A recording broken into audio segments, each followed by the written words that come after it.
You must be able to get to this place in your life where you don't use the evidence of your senses, what your eyes tell you, what your ears tell you. You want to be able to be in a place where you are living from the end as if what you would like to manifest is already there. We hold ourselves back with self-limiting beliefs. We tell ourselves that we're limited in some way, when in reality, it's probably not true at all. We, to a great extent, behave, think, react because of some previous experience that we've had. And we feel that this thing that happens to us is reality. It is facts that we have to face and accept and cope with. See? It's always something other than you. You don't recognize it as an integral part of your own being.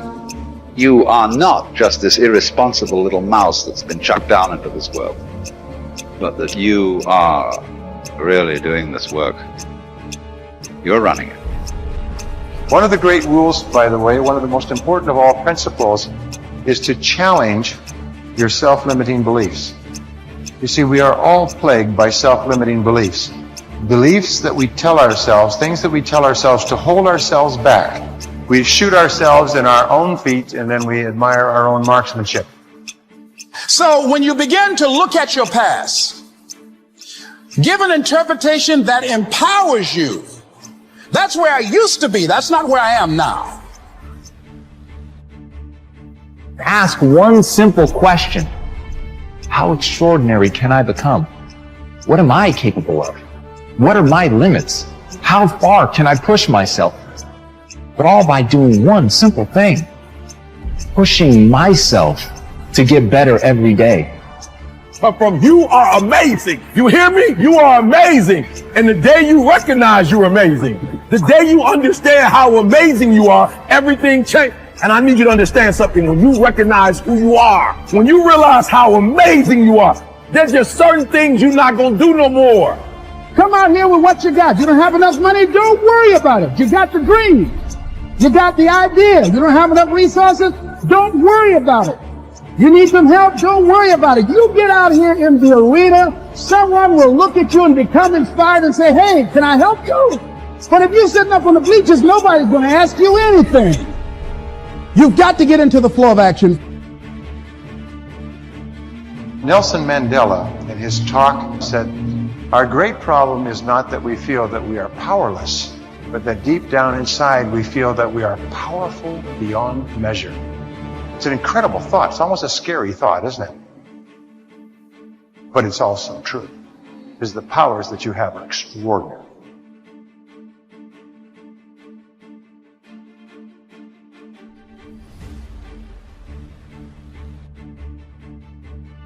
Perception can rewrite the genetic code. When you're under stress, you will rewrite your genes. It's built into every one of your cells. You have genetic engineering genes. The function of these genes is if you find stress that the body cannot seem to get out of, the body will make an effort to change its structure to get out of the problem. And of course the issue is this, what if your perception wasn't real? And you change your genes? Now you're in deep doo-doo. And we now find a very important fact. 95% of cancer has no genetic linkage. 95% of cancer is a response of the individual cells to their experiencing life. And if you change your experiences, you can change the presence of that cancer. You think 60 to 70,000 thoughts in one day. Out of those 60 to 70,000 thoughts that you think in one day, 90% of those thoughts are the same thoughts as the day before. So if you believe that your thoughts somehow are connected to your life, then the same thoughts always lead to the same choices. The same choices always lead to the same behaviors. The same behaviors create the same experiences, and the same experiences produce the same emotions. And those very same emotions drive the very same thoughts. And your biology, your neurocircuitry, your neurochemistry, your neurohormones, and even your genetic expression is equal to how you think, how you act, and how you feel. And how you think, how you act, and how you feel is called your personality. And your personality creates your personal reality. That's it. So then, if you wanted to create a new personal reality, a new life, then you would have to start thinking about what you've been thinking about and change it. You would have to become aware of your unconscious thoughts and observe them. You would have to pay attention to your automatic habits and behaviors and modify them. And you would have to look at the emotions you live by every single day that are connected to your past and decide if those emotions belong in your future. You see, most people try to create a new personal reality as the same personality, and it doesn't work. You literally have to become someone else. Prayer works, but not the way that you're praying. If I take you and connect a cap to your head with electrodes on it and connect that cap to a computer to read your brain waves, an EEG. I can read an EEG on your brain and see how your waves are functioning. I can tell you if you're in a low frequency state or a high frequency state based off of your brain waves. If you're an emotion of fear, doubt, anguish, begging, which is praying, the typical person begs when they pray, that's low frequency. Now, if I take you with that same exact technology and connect it to a computer, and to read your brain waves, and I have you in a position of upright power, understanding, commanding, unconditional love, happiness. Now it's going to be high frequency waves going to the computer. The universe reads waves low frequency and high frequency. It knows low and high, and guess what? It's going to give you back whatever you give it. You're running around here begging and pleading and hoping and wishing and scrapping around, you're going to get the same kind of garbage back in your life. Until you stand up and draw a line in the sand and command your existence, command your potential, command who you are, command your outcomes to happen, you're going to be suffering. The reason why I command my realities is because I know the power is inside of me. So I command myself. I don't get on an airplane and pray to arrive at my destination safely. I command I arrive at my destination safely. I command it. Why? Because the same power of the Creator is inside of my body. I don't, please help me make sure I get there right on time and I arrive safely. No, that's a slave's mentality. I'm not a slave.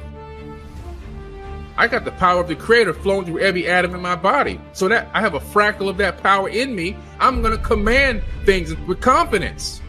My prayer is, I command it. That's it. I'm done. That's the whole prayer. That's the whole prayer. There's nothing else for me to say. There's nothing else to say. Command it. Walk in your true power. Another major assumption is that we're equivalent to genetic automatons. We have genes, they control us, we don't control the genes, and therefore we're sort of like victims of our heredity. You got cancer running in your family, you say, oh my goodness, I'm going to get the cancer, I got the genes, or Alzheimer's, or diabetes, whatever. This is completely false, because it turns out genes control nothing.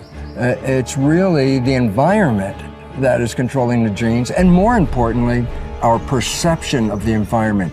How we see the world, what we think about the world is adjusting our genetics. So we find out disease, 1% of disease is connected to genetics.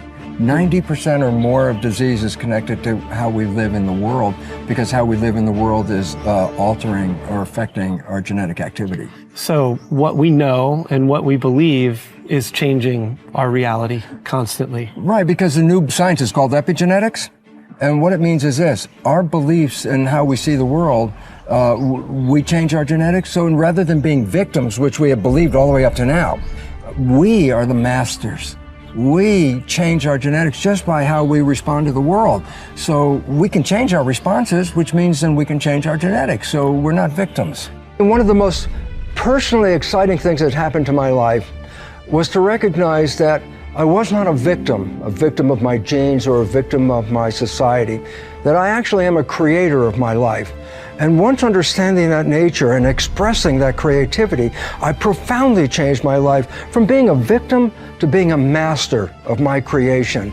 And today, I have such a wonderful life that it actually has no comparison to the first 40 years of my life where I lived under the programming that I received as a child. Today, I've created such a joyous, wonderful life that I look forward every day to waking up to have another day on this beautiful planet.